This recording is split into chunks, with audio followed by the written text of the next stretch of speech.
What's that? Howls from the woods, movement under the water, something that you notice out the corner of your eye, but you look, it's gone. This is Cryptid Talk. Hello, everyone. How is everyone doing on this fine Friday? Woo! Week's over. We got the weekend. Woo woo! And of course, especially exciting because the festival that'll be at is as of listening to this now tomorrow on Saturday, August 3rd at Ellisburg, Pennsylvania, Central Pennsylvania Bigfoot and Paranormal Festival. Make sure if you're able to, come by and visit and say hi. Where the weather has been looking shady for the past week, but it's slowly been getting better to where the precipitation is getting lower, so less chance of it raining. And if it does, it won't even be like half an inch of rain, so it won't even be a lot. So thankfully, it doesn't sound like the rain will really be a problem because the festival was going to be happening regardless, um, rain or shine. So, and we'll be ready and everything like that. And of course, hopefully you get some people who can come there, or if you're listening to this after the fact, welcome. I hope you're enjoying the show so far. If you've been watching them in order and everything like that, technically there really is no real order, but yeah, it probably best go from one and then just go from there. And also, this is your first time here again, welcome, and make sure you do all the normal YouTubey stuff, like, subscribe, comment, share, all the normal fun stuff. Even ring that little bell icon, ding, to get notifications on when anything goes live and everything like that. Because I got some ideas that I got planned for the remainder of the year, other content ideas, some ideas for Halloween. Ooh. But if you want to find out what those are, make sure you subscribe and follow along. And of course, follow the Facebook page, facebook.com/cryptidtalk. And with that underway, we will get started. So today I decided to go to we're gonna be doing a cryptid double feature. We're talking about two particular cryptids today. Hold on, testing microphone. Okay. We'll be doing two different kind of cryptids today. Both of them, the one, they are well known. Turn notifications up. They are well known. Obviously, one I would probably say is a little bit more well known than others. A little bit more information about it, not much, but both of these cryptids, in the grand scheme of cryptids of North America and everything like that, especially the world, but more so than North America, aren't as well known by a lot of people, or the sightings of them have just been so limited. And if sightings have stopped completely, except for the initial sightings, there's also no evidence. There's really nothing to really either of these cryptids. There's information about them, but like very little. Only when they were initially happened, how the stories and the legends start from it, and then go from there. But there really isn't anything. And the two cryptids I'll talk about, we're kind of going with a theme a little bit of stuff in the water, because stuff in the water is always very fun and everything. We'll be doing the Beast of Busco and the Oklahoma Octopus. Now I know the Beast of Busco might be one that some people might have heard, or you might have heard of one but not the other. And I'm trying to remember which one I heard about first. They might either have been around the same similar time, or Beast of Busco might have been first, because back when I originally started doing this show as a radio show for the community college I went to, I remember, that was when I really started learning about a lot more about the more not as well known cryptids, like these two, for an example. And I was just looking around on cryptids of North America, yada yada, blah blah blah, going by and Beast of Busco. It's like, okay, let's look at this one. And then found out about it, like, oh, okay, they're interesting. Scrolling down more, and I'm like, Oklahoma Octopus. I'm like, excuse me? And that's when I then looked into the whole, and I looked into it, and I'm like, huh, interesting. Obviously, I won't go into it too much because we don't want to spoil the surprise so far and everything. And so yeah, so they were both very interesting when I first found out about them, and I'm just like, hmm. And sorry, just got a little chuckles here. Sorry about that. Anyhow, so two both very interesting cryptids nonetheless. Of being like knowing that these things, that there's even there's even stuff about this because especially when you're really starting to learn cryptozoology for the first time and looking into things and stuff like that, you then look into it and be like, okay, okay, there's Bigfoot, Nessie, Mothman, like the big really well known common ones that like everyone and their mother knows about. But then when you start hearing about like these other unorthodox ones, like the Beast of Busco, the Loveland Frog, Oklahoma Octopus, and many others, you're like, huh, there's a lot more to this than meets the eye kind of thing, and that's pretty interesting. I will definitely say for sure. Huh. The title of that is not correct. I will need to fix that later. Anyhow, so let's start off first with the Beast of Busco now. So the legend of the Beast of Busco started back in Indiana, July 27th, 1948. So we actually just recently uh, went by a milestone of it, which milestone being like it's been at least, if I do the math correctly, 76 years it's been since the initial sighting of it first happening, which is like, okay, pretty cool because on one of the uh, one of the Facebook pages I follow uh, does like a this week in creepy history and stuff like that. And there was one about this recently, and I saved it.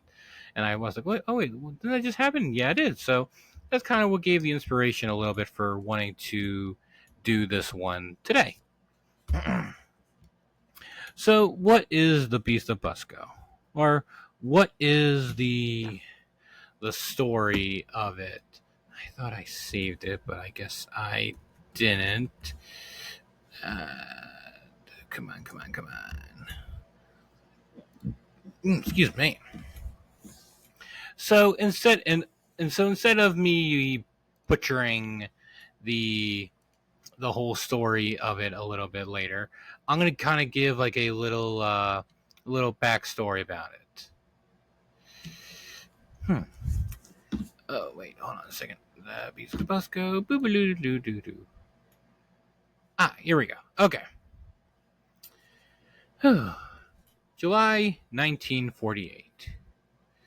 Two citizens, Aura Blue and Charlie Wilson, reported seeing a huge turtle, which they estimated to be around 500 pounds, while fishing on the lake. Which the lake that this happened on is Folk Lake. A farmer named Gail Harris owned the land at the time. Harris and the others also reported seeing the creature, and from there, word spread like wildfire. In early 1949, a UPI reporter from Fort Wayne sent the story out on the wire services, and the turtle became nationally famous. Curious mobs of sightseers began to invade Harris's land, forcing state police to be called in for traffic control. As many doubted the existence of the turtle, Harris made several attempts to catch the beast, which, crazy enough, included draining the lake by pumping the water into an area sealed off by a dam, when helped Orville Bright and Kenneth Leach, only for a dam to only for the dam to break when they almost had the entirely drained. Huh, I must have missed that earlier. But despite the attempts, the funny thing is they actually named the creature Oscar, named after the man who, well, actually, we won't get that. Named after the lake itself, Oscar Folk, which named for Folk Lake. Huh, I actually kind of missed that. So, interesting. So, I guess I looked at this when I was, making notes about this, confirming information and everything. I guess I fully actually didn't know that they actually didn't fully finish draining the lake.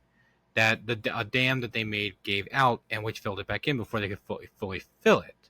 Because initially, when they were emptying out, because that was the whole point of them trying to find the creature, was to drain the lake so that they could then find the creature and prove its existence. Which is okay, like back in the day, wanting to try to dam a lake and drain it for something like this, obviously be pretty tough, and that'd be a lot of water, and you have to make a pretty strong dam. Well, obviously it didn't fully finish, so they obviously didn't fully find the creature. But originally, when I heard the story, I always thought that they fully drained the lake, and they just couldn't find the creature, and it just wasn't there. I actually didn't know that they actually didn't get. They were close, but didn't get to it fully. Interesting. That actually is really, really interesting. That's another small detail about this that I actually didn't know until researching a bit more today. The other thing that I actually found out that I actually didn't know was in 1898, Oscar Folk, the man himself, the lake was named after, believed he actually saw the creature himself again in 1898. So, hold on, math. 50 years. Yes? Yes. Hooray, I can do math. So yes, 50 years it was. Dang it, now I'm not sure of my own math anymore. Calculator. Because, let's see, 1948 minus 1898. 50 years! Okay, yes, I can do math. Math, woo! So the fact that the man himself actually did supposedly see the creature as well back in the day is interesting nonetheless. Now, also the other thing said that when they saw the creature, they saw it kind of like pop its head out a little bit, kind of like turtles do. Turtles, are not fish; they are reptiles, and they do need to come up for air from time to time. So it probably probably went out and got some air real quick, and then they saw this massive head of this creature popping up and then go back down. Well, supposedly when they got closer to it, they saw that the actual width of the creature itself was about 6 feet. And that's pretty big, I'm not going to lie. Actually, that's another interesting thing. How long can alligator turtles hold their breath? Interesting. Okay. So we'll come back to that in a bit. So yeah, so they saw the creature, and then then surprised what they saw, then told everyone, and which then started all this from there. Now, of course, this was as far as I'm aware from searching and stuff like that. There have been no other sightings of the creature since then. Other sightings of the beast of Busco.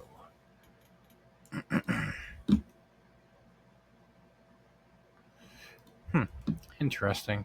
Actually, a whole bunch more stuff. Okay. Hold on. New development. Korean newspaper said it was too strong. Okay. 59 drives her. Interesting. So, okay. So, new information even for me. I'm surprised how did I miss this one earlier too?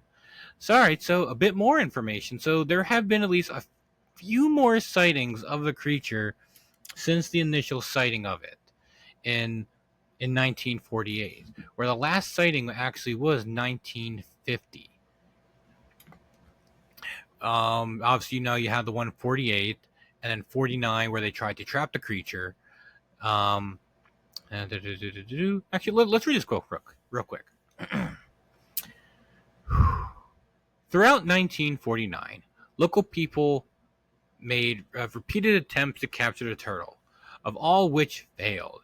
Gail Harris is said to have particularly particularly concerned with not injuring the animal, and always had it in his head that we were going to hurt that turtle. Good man. I can respect that.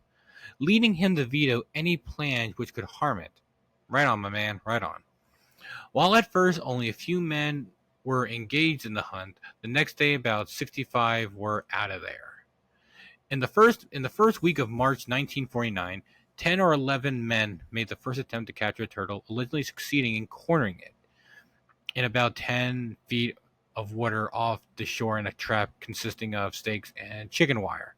According to newspaper reports, it was too strong and broke the barrier. However, Merrill Lily Litch, later recalled a different story.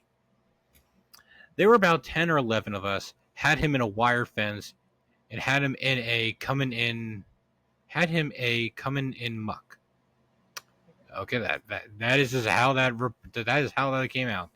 You know, we knew we had him in there because we could see him a little, and we pulled him pretty much well to the edge. I think if they had kept on, and of course, they was pulling a ton of muck along with it. They was pulling hard, and somebody spoke. Well, let's let him go, and we can never pull him out. And I think they kept on. Hold on, sorry. Hopefully, sorry, an ad popped in, and hopefully you didn't hear that, but an ad started playing on the page. I'm reading this, so sorry about that.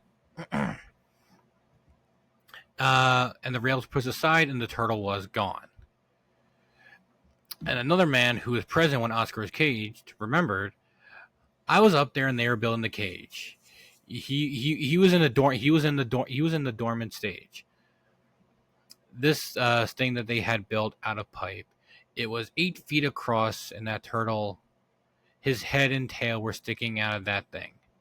If it sounds as awkward as you're hearing it, that's what I'm reading right now. So thinking back in the time when this happened, they may not have spoke a little bit differently than how we are now. You have to say that this turtle was 4 feet wide, maybe 7 feet long. That my estimations. I see him in the cage. He was about 6 feet. He was about 6 feet of water. I should judge the squares of his back were about 4 inches. About 4 inches square, and he had a tail on him. 42 inches long. This turtle was over 4 feet across, close to 5 feet long. Pretty good sized turtle. And then, some stories here and there, people saying about that and everything like that. And of course, the creature got away. Then, 1950, another giant turtle was reported from Indiana in July 1950 in one of the swamps from Black Oak, some 100 miles away from Busco. If I pronounced that incorrectly, I apologize, which I probably did. It was reported by Lake County surveyor Samuel E. Brownston and farmer Henry Wynn. Who was draining the swamp using a 30 culvert into the Little Calmute River, when they then noticed a large animal swimming towards them. It was too big to even get. Long. But more or less, it's interesting that the creature was seen a few more times. But even though, unfortunately, the creature, has not been seen since then, which is kind of unfortunate. So now it makes you wonder, though, what happened to it? Because I looked into it, and the surrounding lakes around Lake Busco, or not Lake Busco, Busco, Full Lake, there really isn't that many other bodies of water nearby that it could travel really quickly through there without being noticed or leaving any sort of sign that a very big animal went through the area. Because because more or less the people describe it as a giant alligator snapping turtle. Now, if you haven't seen that, alligator snapping turtles is a very large species of freshwater turtle that could, you know, like could pretty much like, snap your finger off in like a single bite. They've got a very powerful bite strength, and and definitely not something you ever want to mess with like at all. Even their smaller versions, the normal common snapping turtle, you definitely don't want to get bit by them. But an alligator snapping turtle, I think some of those bigger ones could easily bite someone's wrist off. I really could believe so. Can't imagine what kind of damage this thing could really do if it really wanted to. So it is interesting that. All right, so that was also that's one of the theories that people say that it could have just been just a slightly like a decent sized alligator snapping turtle and misidentify it for being this huge monster. And yet we've got reportings of people who've actually gotten a good look at it and have guesstimated that size. Now something yeah. So something that people have questioned about people's uh, measurement, not that's not the word I'm looking for. Their what is that? What would that word be? Their ability to be able to differentiate the size and distance of something, like for any cryptid, especially Bigfoot. There was these one group of people I think on Monster Quest that set up like these little Bigfoot decoys in the woods. Some were bigger and smaller in size, some were closer and farther, to see if people could, one A, see how far away it was, and B, see if they can tell how big it is, because it's like it's trying to see how well people can really gauge something that can really, say like, oh, I saw a Bigfoot. He was like 20 feet, like 10 feet tall, and like this.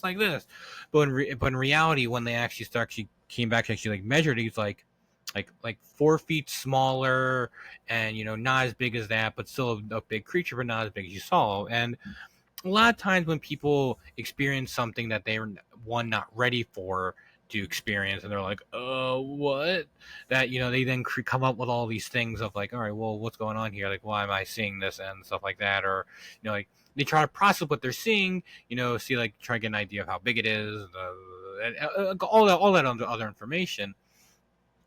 And yet they, so that's one of the things that people have to be like, especially when it comes to Bigfoot sizes. They always say like, oh, this thing was this big, this tall, but in reality, when they actually start doing some measurements and stuff like that, and like kind of getting an idea of actually, it was actually much smaller than what they said. Still a big creature, but not as big as that they were making it out to be.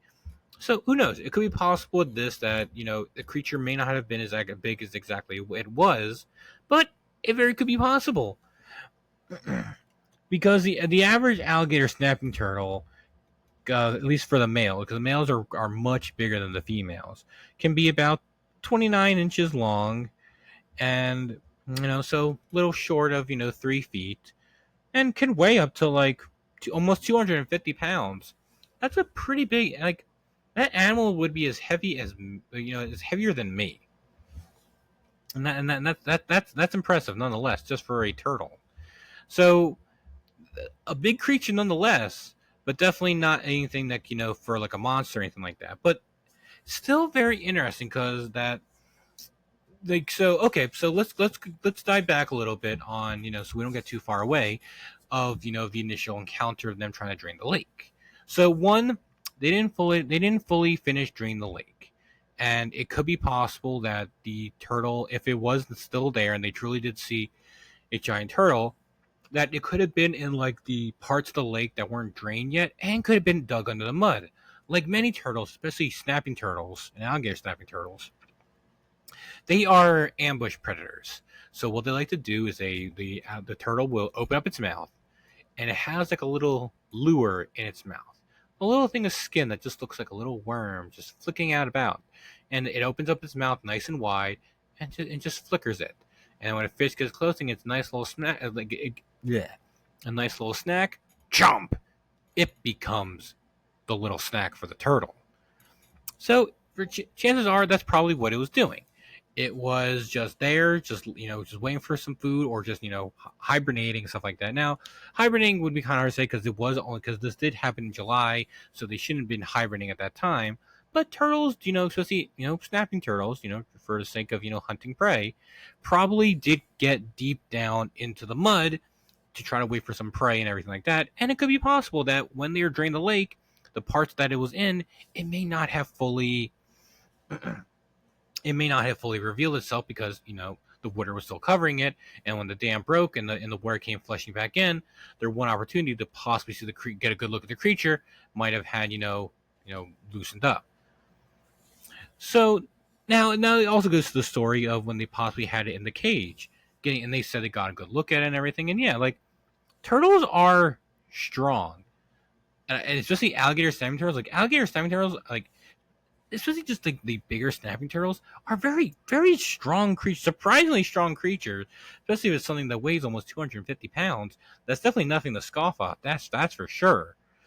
And so the fact that they had a tough time capturing one that might have been like 500 pounds is kind of crazy. The fact that they got as close as they were able to get to before it broke out is kind of, it's impressive nonetheless. And so now that goes to where does that leave us with the actual legend and the story itself? Did the Beast of Busco truly really did exist? Was it a misidentification, or was it something else? I like to think that the Beast of Busco did exist. Whether or not it still exists to this day, I don't know, because unfortunately, I feel like if it really was the case, there would be more sightings of it. So now, if it adjusting legs, so if the creature really did exist, where did it go? And I don't know. Because it only happened. This was in Indiana, and Indiana isn't that far away. Hold on. U.S. map. Here we go. This is the one I was looking at earlier. Come on. There we go. No. Okay. So Indiana really isn't that far. It's not. No, where? No, it's not working on this one. Sorry about that. I am trying to find a good picture of the United States of America that will let me actually get a zoomed in version of it. No, excuse me. No, I don't want on the roads. Do. Hope everyone's having a good day so far and having a good week. Come on. No, it's not what I want either. Surprising how hard it is just to get a simple basic map of the United States. Just so I could, just look at it for a quick moment, but clearly that is not working out right now. Aha! Here we go. Indiana. Where are you? Indiana. Why can't I find Indiana?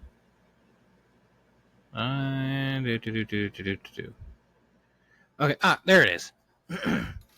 So Indiana is actually okay.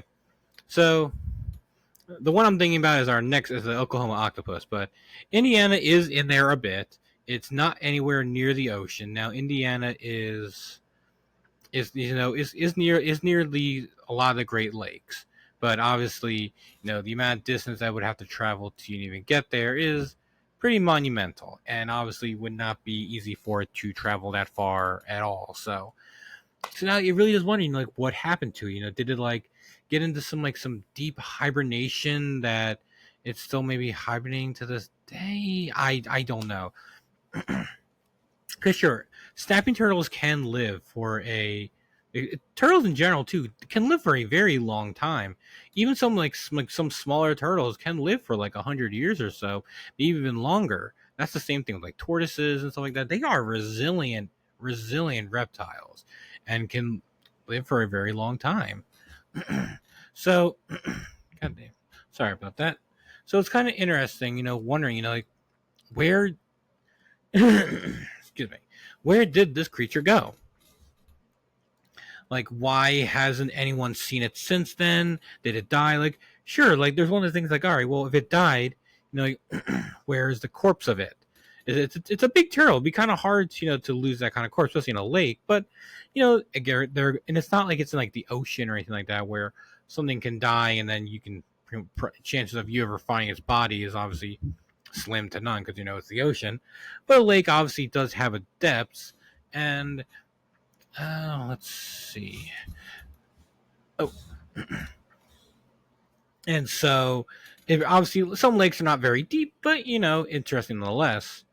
Now the other interesting thing of maybe why they couldn't find at the time was so I looked up that an alligator snapping turtle can hold its breath for about 40 to 50 minutes underwater. Not bad, pretty impressive.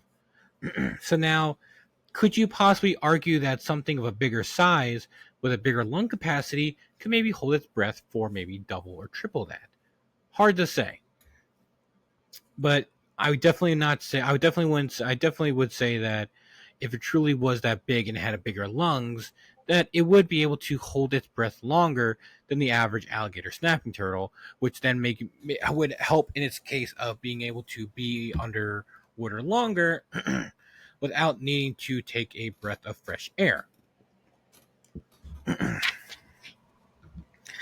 thought there was another point I wanted to have too, but still, I've always thought this one was always interesting. I always wish that there was actually more of this, that the story that the sightings were still happening and everything, but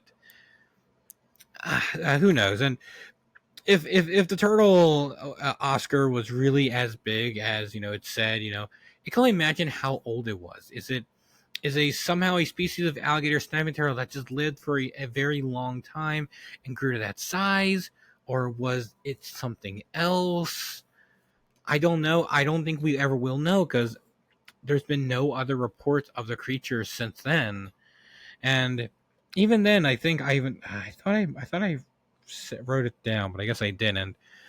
About I think it was about 9 to 10 years actually before this, around in Indiana, there actually was actually no, I can't remember if it was even Indiana, but there was a turtle seen that they believe was actually around 400 pounds. So obviously not as big, but another decent sized turtle was seen to about 10 years before this. Kind of like be like, okay, so something was possibly seen before that. But anyway, actually, wait, hold on a second. Let's go back for a moment. Even if, let's say, the creature that Oscar Folk saw the first time in 1898 is the same creature, and he saw a big turtle. Now, obviously, to a point, the one thing that helps with animals growing in size is space and food. They need a lot of bigger creatures need more space, and bigger creatures need more food to be able to sustain themselves and to be able to even grow to a size like that and to keep living. So, if could they be that it was the same creature, but again, turtles can live for a long time, that this creature could last another 50 years or so to be seen in 1948. But even then, if the man truly did see an alligator snapping turtle or something along that of that size, even then, that still makes you wonder of like, huh, like why, like how, like so many questions, so many unknowns of how this was possible with this, because I really like to think that somehow that this was the same creature, and for some, and then even then, even if it truly was the same creature that was seen in 1898 and 1948, to the point that it had to the man that Oscar Folk said he saw a huge turtle then, and people started seeing a huge turtle 50 years from then. You had to imagine how old it was even before when it was seen in 1898. It would have to have been very, very, very old, and yet if it was the same creature, it lasted another 50 years. and that is just bonkers. How long can an alligator live? And that's an American alligator. Alligator snapping turtle live. Here we go. Okay, so the alligator snapping turtle can live from 50 to 100 years, and in captivity, like a lot of animals, can live longer. So it living 50 years, not a problem. But then how long, if this was truly an alligator snapping turtle, how long would it have to have lived to even get to that size in 1898? And then be able to live possibly another 50 years to be seen by more people. Now, if it was the same creature, was it already max size in 1898, and then just stayed the big size for another 50 years or so until it either vanished or died or something like that? Could this have just been a once in a lifetime freak thing that this creature was able to live for so much longer, remain undetected, and be able to grow to such a monumental size? Because unfortunately, alligator snapping turtles at one point was actually an endangered species, and the hunters would hunt them for their shells and their turtle and the meat and everything, to where they had to be protected and everything. Which thankfully they're doing a lot better now. But it's still very interesting. Honestly, I really didn't think about much about the Beast of Busco before this, but now reading a little bit more about it, I'm actually a lot more excited about the creature, about the whole like possibilities of what is it, and all these other things. It's like, man, that is so fascinating. And obviously, at some point, I want to do a giant animal episode. Like larger versions of animals. But if you'd be interested in getting that like sooner rather than later, let me know in the comments below, and hopefully, and we'll go from there, because I've always loved the stories of giant animals and everything. Because you always want to know, there's just, and like any other cryptid, there's just so many questions. You're like, how'd they get to that size? Yeah, A, B, C, D. All these other things, and so hopefully, it'll be pretty interesting. And you know, if you want to see that, let me know in the comments below that you want to see sooner rather than later of an episode about giant animal cryptids, in that sense. All right, so man, we actually got pretty good with Beast of Busco. A lot better than I thought I was going to. So now we're going to get into our next cryptid, the Oklahoma octopus. Now I know, Oklahoma octopus. What are you talking about? Well, just stay with me for just a little bit. So they say there's a story in Oklahoma. No, it is that there is a freshwater octopus that lives in the lakes in Oklahoma. Three lakes in particular: Lake Thunderbird, Lake Ulaga, and Lake Tenkiller. And then, interesting name for that one, nonetheless. But yeah, so now comparing to like what I was looking at earlier with Indiana, where the Beast of Busco is, the story of of Oklahoma is not as far, is you as goodness gracious. Oklahoma isn't that far, is far but not as far from the ocean as Indiana is. Now Oklahoma is only about, we got Texas, Louisiana, Arkansas, and then Oklahoma is right there. So obviously, still a lot of space to travel, and obviously fresh octopus themselves are strictly a saltwater animal.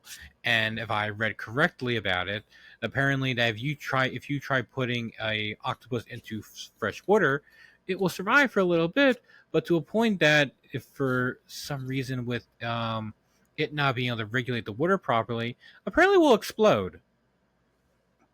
So that's kind of crazy a little bit. But the story goes that there is a big freshwater octopus in these lakes, and besides some of the sightings, the other evidence that supports, or it's not supports, but more or less suggests that this creature even exists, is because there have been unexplained drownings in the lakes. Now, some of these sightings, now I wasn't fully able to fully see of like look at each of these drownings of like if they even found the body, because I don't know if they're, because sometimes when someone does drown, sometimes you don't always find the body, but a lot of cases you do, because when a human dies, the gases in the body release, which then float us up to the top of the water, and that's when a lot of times you see bodies just floating on top of the water like that, because we are just naturally just buoyant, but when we're dying, the gases and make us a lot more buoyant. And so the other interesting thing so that's what people say about that. Now, some of the counter arguments for that is that there is, the people, get too drunk or don't know how to swim very well, and then, go into the lake and then ultimately then just drown from, their own negligence or stupidity or something along those lines. And when some of these bodies were found, they weren't on, they didn't find like suction cup marks on them. Like if you've ever watched anything, if you've ever seen like sperm whales and stuff like that, one of their optimal prey is giant squid, and you see the suction cup marks on them a lot, from their battles. And a lot of other animals, whenever an octopus or a squid grabs something, you see the marks of the suction cups. Now, again, are all these unexplained drownings from the creature? Probably not. Probably some of them probably just might be from just some not not the most smart people out there. John, when did Oklahoma octopus sighting start? Actually, I'm actually not 100%. I thought I wrote that. Did I write down a date? No, I didn't. All right, I'll look into it later because I don't want to spend waste do time with that while I'm doing on here. But so sightings of the creature started, and so what's interesting about it is that apparently Oklahoma actually didn't have naturally formed lakes. These three lakes here that we talk about are actually all man-made lakes. So there's the one counter argument that people have that there actually is a possible octopus in the lake. But it would make more sense, if like the lake was naturally formed and it's been there for hundreds of years. But the stories of the creature are I believe it was these lakes only started formed around, I believe, the 1950s, but I could be wrong. But I thought I remember seeing something about that. But the lakes have not been around for a very long time, so the stories of them are obviously much more limited and recent compared to other times. Because apparently there was a show on Animal Planet called Lost Tapes, and during one of the episodes, they were in it was the Oklahoma octopus episode, where five teenagers go swimming in the lake, and only two of them survive. Three of them get dragged under the water and drowned and never seen again. And then supposedly, ever since then, more sightings of the creature had started to pop up.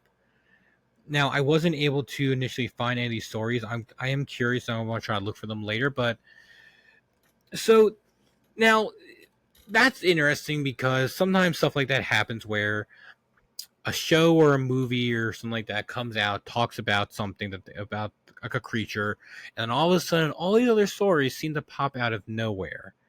Now, could that mean that some of them just looking for that one moment of glory of being I was like, oh, well, yeah, I saw the creature and it was like this. They're like, whoa, and everything like that. But I like to think of it as that, yes, are there some of them like that? Possibly. People like to, get their one moment of fame and everything like that. But I believe there could be possibly another, a much more believable reason for that, being the fact of that, people see something and they don't know how to describe it, and they just like I don't know what I saw. I'm just gonna let it die for now. But then they hear other people about, and this can go for any cryptid. But then people, they hear and see other people talking about the same or similar that they saw. They're like, oh, there's a lot more to this than I thought. Like, other people have seen the thing that I saw. Maybe I should come forward and explain my story. And then, that's when all these stories, like, they came out of nowhere. I believe that's a much more logical thing for a lot of cryptid sightings of person A sees it, and then person A, B through Z all of a sudden come out of nowhere talking about, wait, I saw the thing too. I saw the thing too. Here's my story. Here's my story. My story. Because a lot of time people see something and are scared about it and don't know what they saw or even anything to compare it to until they then hear someone else talk about it. They're like, oh, that's pretty close or similar or the exact same thing that I saw. I'm not alone. So that's what I saw. I got to talk to people about this. And then people then talk about these experiences that they had, which is good. It's good when people have their experiences and don't, and they shouldn't be afraid to explain their story to people. Because that's the one thing wrong with the world. Because a lot of people who have seen it have, because of their job or their position, cannot come forward with such a claim because they don't want to lose any notoriety or get in trouble or lose their jobs or something along those lines. And so, but it's good when stories like this happen, and like, even if it's anonymously, their stories come out, and then when their story comes out, another person gets inspired and they tell their story, and then that person gets inspired, and so on and so forth. So that could be the thing of reason why of how this started becoming a thing. Now, stories of the creature obviously came out long before the show itself. Obviously, because again, where they get the material from. But when more people see it, they're like, "Oh, okay. I've seen something too," kind of thing. And so instead of more stories come out along those lines. Now, the other interesting thing about the story behind it is that, excuse me, supposedly there are some Native American stories of the creature. Now, before I started really deep diving researching into this, I knew that there were legends of the creature from Native Americans of the area, which is cool. When local legends like that have like more evidence behind them of been seen like this, like, it shows that some more credibility behind it. But the one, now reading into it a bit more, the one complication I found was that a lot of the Native American tribes that lived in Oklahoma, apparently supposedly came from the West Coast, and traveled through it and everything like that. And then they started telling stories of this tentacle like creature dragging people to their dooms and everything like that. And ergo, with the story along those lines, people are thinking like, oh, they're talking about the story of the Oklahoma octopus, but they might be talking more about a creature that they've encountered stories of on the West Coast, which there are octopus over there in the West Coast. And so now the original story of that, their Native American stories may not be as realistic about that, especially since Native American stories arrived long before the three lakes were even made, because again, they're man-made and not natural. So I wouldn't say that loses credibility, but that loses some possible evidence that would at least help people, help support people that they claim to have seen something. And the other thing about that, people say when they see the creature, is it's not a small octopus. People are explaining this thing that when it's like fully out, it's like the size of a horse. Now, the biggest known octopus species is the giant Pacific octopus. Now, obviously, the stories of the Kraken and everything like that, but we'll save that for another time. Because don't worry, the sea monster episodes are coming. Don't worry, they're coming. And so, giant Pacific octopus can grow pretty big. When it's all stretched out and everything, like fully wide and everything. And okay, that's good. Now I'm trying to put the size. Huh. Okay.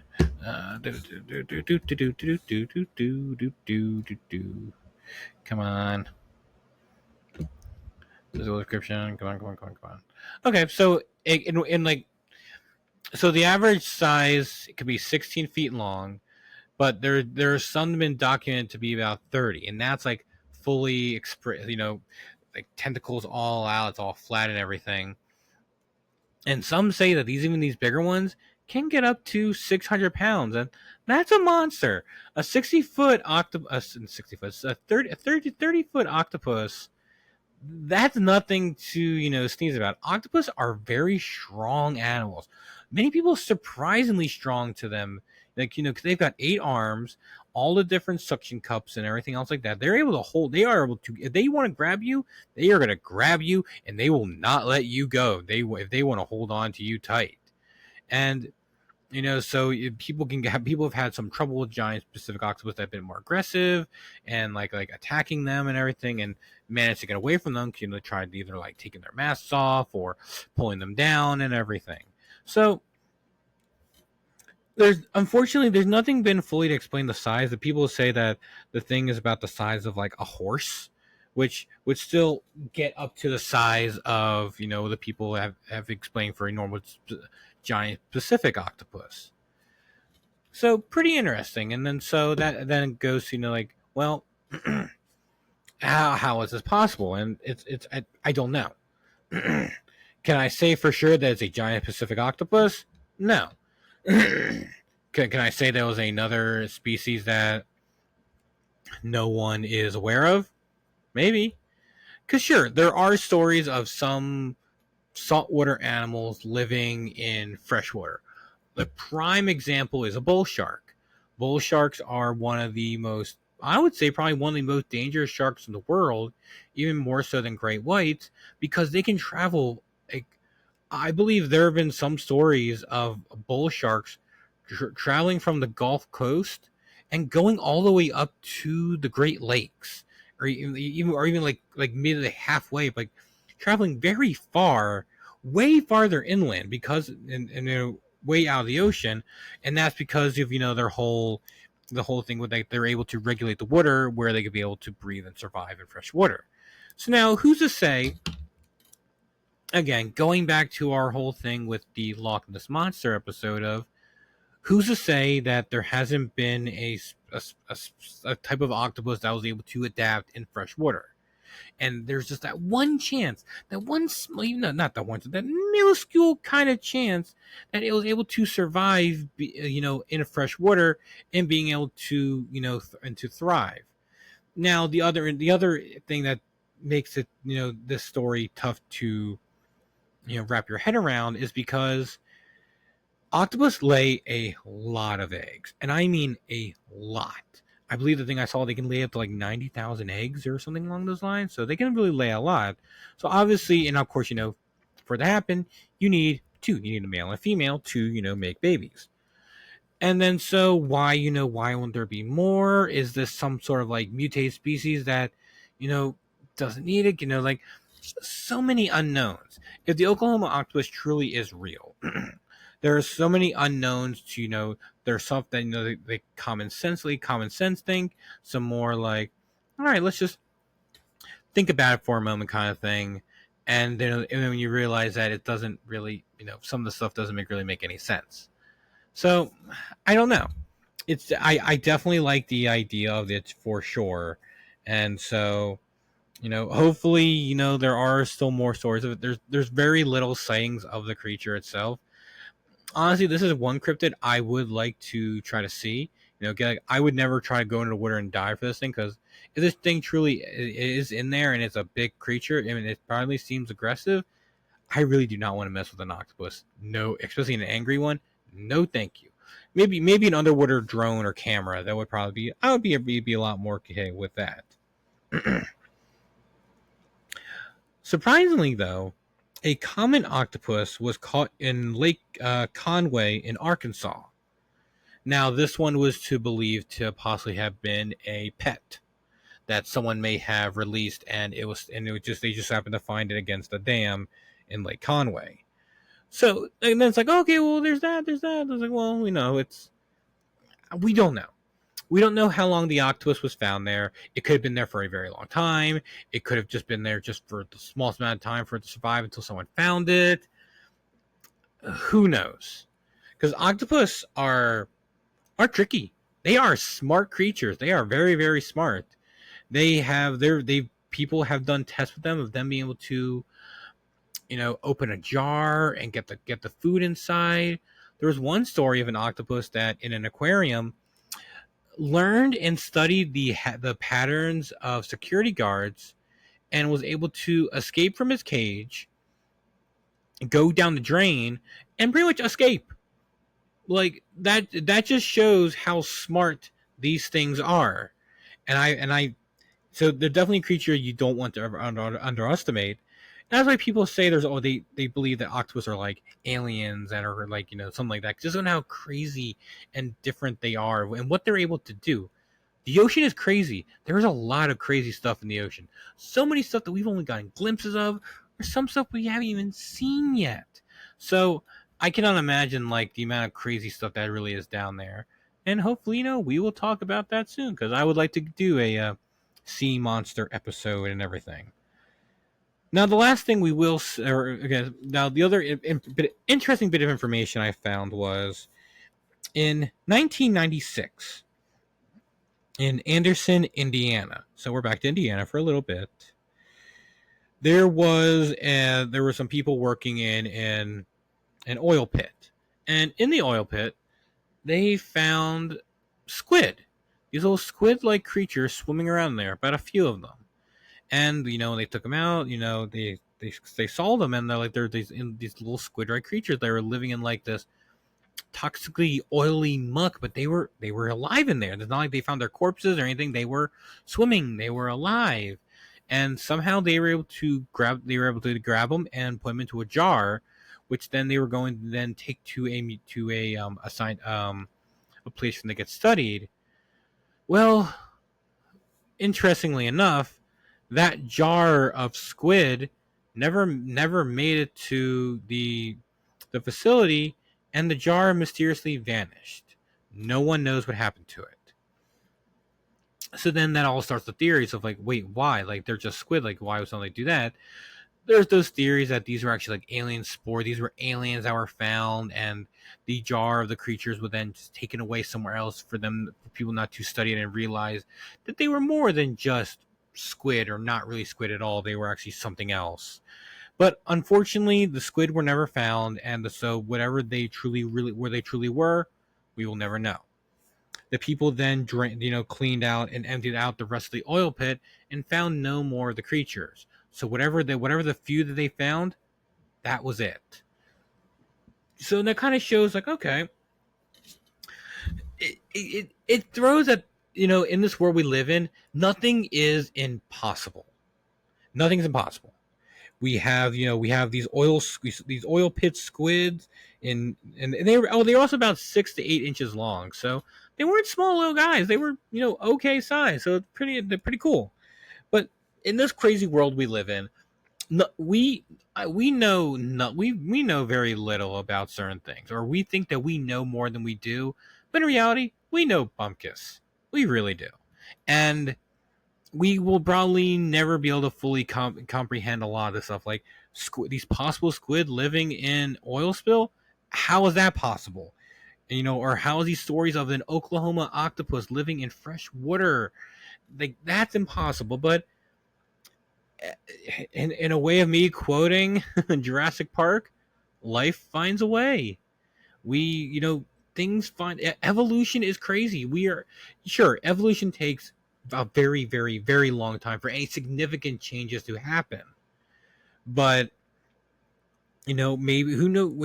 We could be in the time span when certain evolutionary things are starting to pop up that we wouldn't be able to notice before, or this could be the time where they're happening now. And I believe in some way we could be. Now, obviously, I have no real evidence for this, but we're discovering new things about new animals and the new like interesting little habits and little things they're able to do. So who's to say we aren't getting to the time where there's some new evolutionary things starting to happen? Now could we say the same thing with these? Could these be what these oil pit squids, or the Oklahoma octopus, or the beast of Busco growing to such huge sizes? Who knows? But I definitely do like to think that there's stuff in this world, especially if it seems like such a simple idea that we just don't know yet.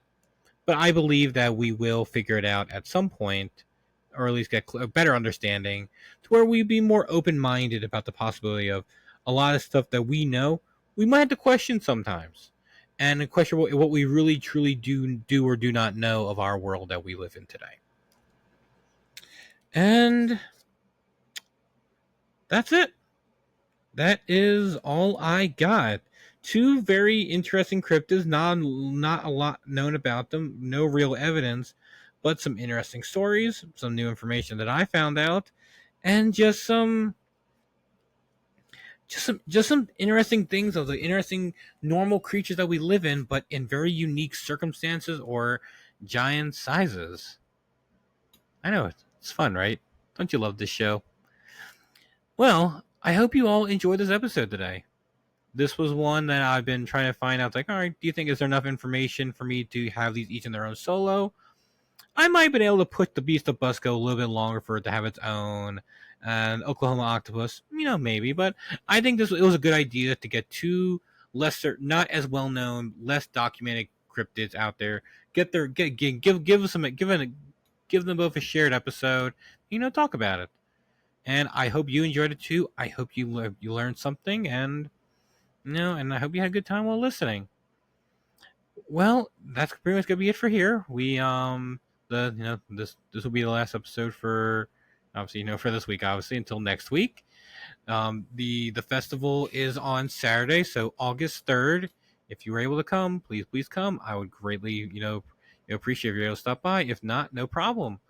But make sure you do like, share, comment, subscribe, and all that, and let a coworker know about the show, and let them know that they should give this guy Mike a listen. He's enjoyable, and he seems like he knows what he's talking about. I like to hope so, that I sound like I know what I'm talking about, even though I'm not the best speaker, reader, and comprehension kind of guy. I had a lot of things in growing up in school where comprehension with reading and stuff like that and grammar was not my strong suit, and some of you have probably figured that out by now. And if hopefully I haven't sounded too hard to listen to, and if I have it a few times, I apologize. When I get excited about the topic, I like to I talk fast and everything. And I need to just slow down, take a breath, and just go to nice and slow. Anywho, I hope you all enjoyed the episode.